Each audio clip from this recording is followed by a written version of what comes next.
तो श्री नरवाहन नाम के, अब श्री तो अभी नहीं लगाएंगे, बाद में लगाएंगे, पर नरवाहन नाम के एक व्यक्ति रहते थे वृंदावन के पास में, गांव में भय गांव, वहां पर रहते थे। उस गांव का नाम ही था भय गांव। भय गांव क्यों? बोले सब भयभीत खाते थे उससे। क्यों? निर्वाहन जी इतने क्रूर थे। वृंदावन का मूल उद्देश्य पहले वहां के रस को नहीं, वहां की रज को नहीं, वहां श्री यमुना जी इतनी विशाल थी कि व्यापार के लिए लोग बड़े बड़े जहाज लेकर के वहां से आया करते थे। आगरा जाते, आगरा दिल्ली को जोड़ने वाली श्री यमुना जी थी, तो व्यापारी लोगों के लिए मार्ग था। वृंदावन तो महाराज क्या बताएं, अब कहने में थोड़ा आज संकुचित होता, पर डकैतों का गढ़ था। वहां पे सब लूट मार करने वाले बैठे रहते, और जब कभी भी जहाज यमुना जी में होके निकलते तो विशेष रूप से नरवाहन, इसकी पूरी गैंग थी, बड़े महाराज खूब सारे लोग थे, आते जाते जहाजों को अर्धरात्रि में कैसे भी करके और पकड़ लेता और उनसे कर वसूलता। कर तो लेता ही, ऊपर से कुछ ना कुछ लूट मार भी कर लेता। इसलिए सब लोग डरते थे यमुना जी के मार्ग से, दिन दिन में ही निकल जाओ, कहीं रात हो गई तो नरवाहन पकड़ लेगा। ऐसा नरवाहन। तो जब श्री महाप्रभु जी राधा वल्लभ लाल जी को लेकर के वृंदावन में आए, तो वर्णन आता है कि आत्मदेव ब्राह्मण जिसकी 2 कन्या थी, उसने खूब धन संपत्ति देकर के भेजा। साज सज्जे, ऐसे सुंदर सुंदर श्रृंगार, ऐसे सुंदर सुंदर सोने चांदी मणि आदि के मुकुट। और फिर ऐसा भी भाव है, जो महाप्रभु जी की प्रथम पत्नी थी रुक्मणी बाई, जिनसे पहले ब्याह हुआ था, रुक्मणी बाई जी और महाप्रभु जी के बड़े प्रथम पुत्र श्री वनचंद्र जी, आप दोनों भी नवरंगी लाल जी की सेवा छोटे बालक को देकर के, गोपीनाथ जी को देकर के, आप भी देवबंद से वृंदावन आ गए थे। महाप्रभु जी ने कहा होगा कि भाई अब यहां सेवा का विस्तार है, आप लोग भी आ जाओ। तो वे भी जब आई तो खूब सारा धन संपन्न लेकर के आई अपने साथ में, धन संपदा। तो वृंदावन के आसपास के गांव में जो ब्रजवासी रहते थे सब आते थे, अरे भैया नयो नयो लाला आयो, नयो नयो ठाकुर जी आयो हमारे वृंदावन में, सब दर्शन करने आते। कैसा समय रहा होगा ना वो। हमने तो अपने बाल्यकाल का भी वृंदावन देखा, तब भी बहुत सुंदर, अभी भी सुंदर है वृंदावन, तो पर अब आधुनिक थोड़ा कर दिया लोगों ने। वृंदावन का अद्भुत आनंद था। तो सब लोग आते दर्शन करने। कुछ ब्रजवासियों के चित्त में चिंता प्रकट हुई और उन्होंने महाप्रभु जी से कहा, भगवान बड़ा सौभाग्य है कि आप वृंदावन में ठाकुर जी को लेके पधारे हो, पर भगवान यहां एक नरवाहन नाम का डाकू रहता है। आपके ठाकुर जी इतने साज सज्जे में विराजते हैं, इतनी संपत्ति और इतने सोने चांदी सब आप लेकर के आए हो, हमें तो भय लगता है कि कोई घर तो है नहीं, कुटिया तो है नहीं, मंदिर तो है नहीं, आप ऐसे ही कुंज निकुंजों में ही रहते हो, और इतनी सारी संपत्ति आपके साथ में आई है, इतने सोने चांदी हीरे जवाहरात सब आए हैं, कहीं अगर उसने आकर के डकैती डाल दी तो बड़ी दिक्कत हो जाएगी। महाप्रभु जी बोले, तो क्या करें, क्या चाहते हैं आप लोग? और हमारा भाव यह है कि एक बार आप उससे मिल लीजिए, नरवाहन से मिल लीजिए, और वहां जाकर के थोड़ा बहुत कुछ दे दीजिएगा उसको, उससे थोड़ी मैत्री जैसी, थोड़ा प्रेम भाव हो जाएगा, तो वो कम से कम ठाकुर जी की सामग्रियों को स्पर्श ना करे। अच्छा एक बात सुनिए, आज एक भैया हमसे शिकायत करके गए सुबह, वो हमसे एक बात बोल के गए कि महाराज जी भागवत की कथा हो, राम कथा हो, तो कभी अगर एक आध मिनट की कथा छूट जाए तो पकड़ में आ जाती है। बोले लेकिन भक्तमाल जी जो आप सुना रहे हैं, एक क्षण की भी छूट जाती तो ऐसा लगता है पूरी कथा ही छूट गई। मैंने की तो क्यों छोड़ते हो? बोले मैं नहीं छोड़ता, अगल वाले पीछे वाले फोन चलाते हैं, बात करते हैं, इससे हमारी कथा छूट जाती है। आप कथा में सबको कह दो कि सब लोग अपना फोन बंद रखें, आसपास में बात नहीं करें। मैंने कहा आज कह देंगे, ब्याह नहीं होगा अगले जन्म में, देख लेना फिर। मत करो भैया, बहुत बहुत अंतरंग बड़े सुंदर सुंदर भाव हैं, ऐसे ऐसे भाव जो अनेक ग्रंथों में पढ़ने के बाद भी नहीं मिले आपको। ये सब सुनो भाव से। कैसे हमारा वृंदावन सुसज्जित हुआ, सुनो। आज जिनके दर्शन हम क्षण भर में कर लेते हैं, कितनी श्रम करके आचार्यों ने वृंदावन में उनको विराजमान किया। तो महाप्रभु जी तो अष्टयाम में इतने व्यस्त रहते थे, हम लोग विचार करते हैं 2 समय के भोजन ठाकुर जी को पधराना, उसके लिए भी कितनी योजना बनाते हैं। पर श्री हितरिवंश महाप्रभु जी ने राधा वल्लभ जी को वृंदावन में विराजमान करके अगले दिन से ही अष्टयाम प्रारंभ कर दी। 8 याम सेवा चलती राधा वल्लभ जी की। ये भी विचार नहीं कि मंदिर नहीं है, व्यवस्था नहीं है, रसोई नहीं है, खुले में ही सब व्यवस्थित करके अष्टयाम सेवा हो ठाकुर जी की। ब्रजवासी सब संत भी आ गए, सबने कहा कि बोले नहीं ये निर्णय उचित है, आप नरवाहन से एक बार मिल लीजिए।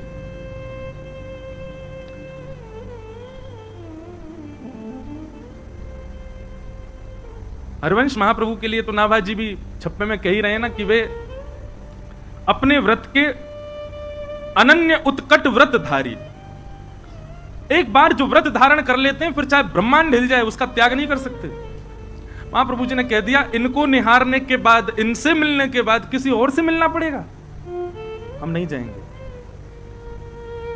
जब ये मिल गए तो अब और किससे क्या मिलना और किसी से भय क्या खाना।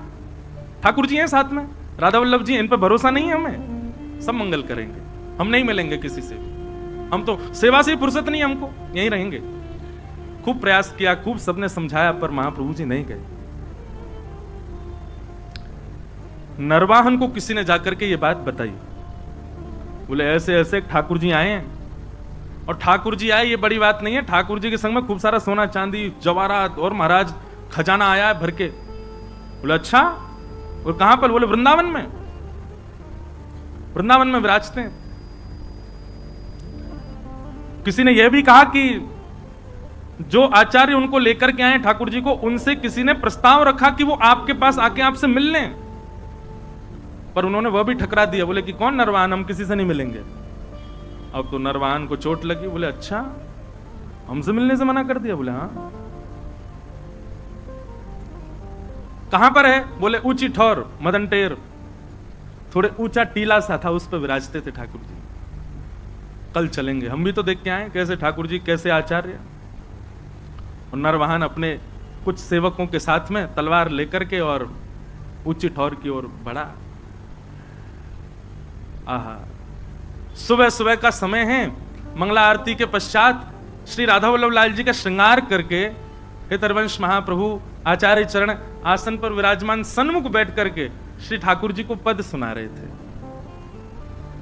ठाकुर जी को पद सुना रहे थे। महाराज जी, सामान्य हम लोग जब भजन गाते हैं ना तो ऐसा लगता है इंसान थिरक रहा है, जब रसिक जनों के पद गाते हैं तो सच में अनुभव होता है कि श्याम सुंदर थिरक रहे हैं, ठाकुर जी नृत्य कर रहे हैं।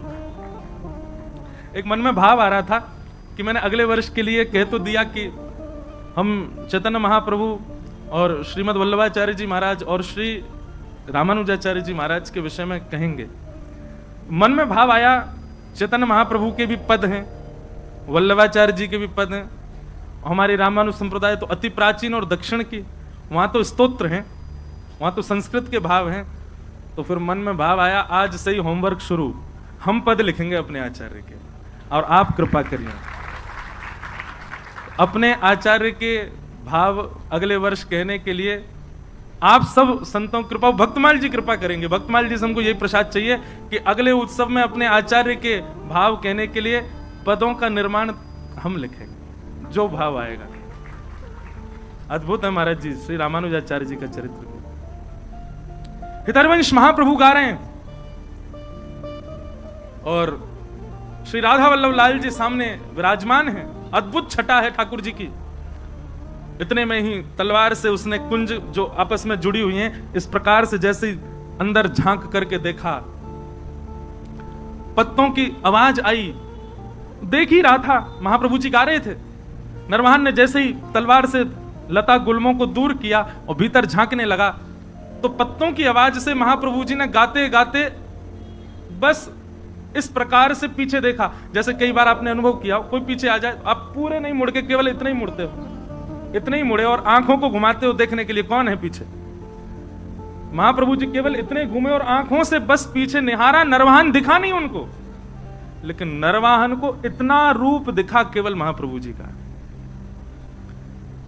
हरिवंश महाप्रभु का इतना मुख देखते ही उसके तो हाथ कंपायमान होने लगे, उसके तो नेत्रों से अश्रुधार गिरने लगी। ना जाने क्यों अपने अवगुण सब अवगुण जैसे दिखने लगे। मन ही मन भीतर ही भीतर उसके ना जाने कितनी ग्लानि उत्पन्न होने लगी। वो मानो ये विचार करने लगा, जिस वृंदावन में इतने दिन से मैं ऐसे अनीत कृत्य कर रहा हूं, उस वृंदावन का वास्तविक दर्शन तो आज मुझे हुआ है। जिस वृंदावन को पाकर के भी मैंने उस वृंदावन की योग्यता को नहीं समझा, वो वृंदावन तो ये है। नीचे आचार्य का आधा मुख और पीछे ठाकुर जी का संपूर्ण अंग, इन दोनों का एक साथ दर्शन नरवाहन को हुआ। और केवल दर्शन मात्र से हाथ कांपने लगे, पैर कांपने लगे, स्थिति ऐसी हो गई रुक ही नहीं पा रहा था वहां, दौड़ा नीचे। पीछे सब उसके जो सेवक गए थे साथ में वो भी दौड़े। क्या हुआ क्या हुआ, अब तो स्थिति बस कुछ समझ ही नहीं आ रहा है क्या स्थिति है। बंधुओं, आपने कभी सत्संग नहीं सुना या आपके किसी परिचित के साथ ऐसा हो कि उसने कभी सत्संग नहीं सुना, कभी वृंदावन नहीं गया, कभी गोविंद देव जी नहीं गया, कभी महाप्रसाद नहीं पाया, कभी भी किसी भी प्रकार की भक्त स्थिति में वो नहीं रहा, और अचानक से किसी की वाणी सुन करके, किसी का दर्शन करके, किसी की उपस्थिति से उसके अंदर परिवर्तन हो जाए, तो यही समझना चाहिए कि श्री किशोरी जी ने उसको स्वीकार किया है। क्योंकि उसकी योग्यता तो थी नहीं, उसके लक्षण तो थे ही नहीं, उसके गुण तो थे ही नहीं उस योग्य बनने के, फिर कैसे वो भक्त हो गया? ठाकुर जी ने चुना। नरवाहन ने भले ही वृंदावन से डकैती करी हो, पर करी तो वृंदावन में। अब तो नरवाहन की स्थिति ये हो गई, तलवार वलवार तो सब दूर फेंक दी, विशाल स्वरूप था उसका। स्वरूप का वर्णन करते हैं कि देखते डर जाए आदमी, इतना खतरनाक था नरवाहन। लेकिन ऐसा दीन हो गया, अभी तक वो महाप्रभु जी से चर्चा भी नहीं हुई, कुछ सुना नहीं उसने, अगले क्षण से ही उसकी स्थिति ऐसी दीन बन गया। प्राण हरिवंश, जीवन हरिवंश, नित्य हरिवंश, हरिवंश हरिवंश हरिवंश हरिवंश, बस यही गाता रहता और लता कुंजों में पड़े पड़े रुदन करता रहता, अपने आप को कोसता। ऐसी आत्मग्लानि में चला गया और केवल प्राण हरिवंश, जीवन हरिवंश, नित्य हरिवंश, बस हरिवंश हरिवंश हरिवंश, इसी भाव में ही रहता। आसपास के सब सेवक बेचारे तलवार लिए खड़े रहते, उसको देखते, देखा तो हमने भी, हम पे तो कुछ नहीं हुआ, इसको क्या हो गया? सरदार सरदार, उनको बोलो हरिवंश, गाओ हरिवंश, कहो हरिवंश, नाचो हरिवंश। बोले हरिवंश रोटी खिला जाएंगे? अरे अपना काम धंधा कैसे करना है अब? बोले सब हरिवंश, नित्य हरिवंश, बस हरिवंश हरिवंश हरिवंश, यही गाता रहता। जय जय राधा वल्लभ हित हरिवंश, श्री हरिवंश। साथ के सब लोगों ने सोचा, बोले भैया ट्रेंड तो हम हो ही गए इनके संग रह के, अब इनको रहने दो हरिवंश जी की, हम चले अपना काम करें। उसी समय एक जैन व्यापारी आगरा से अपना कुछ सामान लेकर के बड़े जहाज में यमुना जी के रास्ते दिल्ली जा रहा था। तो नरवाहन के संग में रहने वाले सब लोगों ने योजना बनाई और उस जहाज को बीच में ही रोक लिया। जहाज पर भी करीब 200-250 लोग थे। उन सब लोगों ने मन में विचार किया, ये हमारा क्या बिगाड़ेंगे। वे भी लड़ने को नीचे आ गए, लेकिन नरवाहन की सेना बहुत थी और बड़े क्रूर थे सब, नहीं जीत पाए। तो पूरे जैन व्यापारी के जितने लोग थे सबको बंदी बना लिया, पूरे जहाज को जमुना जी में खड़ा करके और पकड़ करके जो भय गांव था वहीं उसका कारागृह था, जेल बना रखी थी उसने, वहीं ले जा करके और सबको बंदी बना दिया। सबको बंदी बना करके उन पर क्रूरता करने लगे, मारने लगे, पीटने लगे, उनको स्थिति खराब कर दी। क्यों? क्योंकि कर तो दिया नहीं, ऊपर से हम पे हाथापाई कर रहा, जानता नहीं हम नरवाहन की सेना है। एक दासी रहती थी नरवाहन के यहां, वो नरवाहन जी के यहां जाती थी, नरवाहन जी को देखती तो अब तो बस कुंज में बैठे बैठे श्री हरिवंश, हित हरिवंश, प्राण हरिवंश, जीवन हरिवंश ऐसी गाते हैं। वे समझ गई थी स्थिति अब किस मोड़ में मुड़ चुकी है। वे जाती थी और हरिवंश जी का दर्शन और श्री राधा वल्लभ जी का दर्शन करके आती थी, तो वहां कुछ वैष्णव मिलकर के जय जय राधा वल्लभ हित हरिवंश कीर्तन करते थे।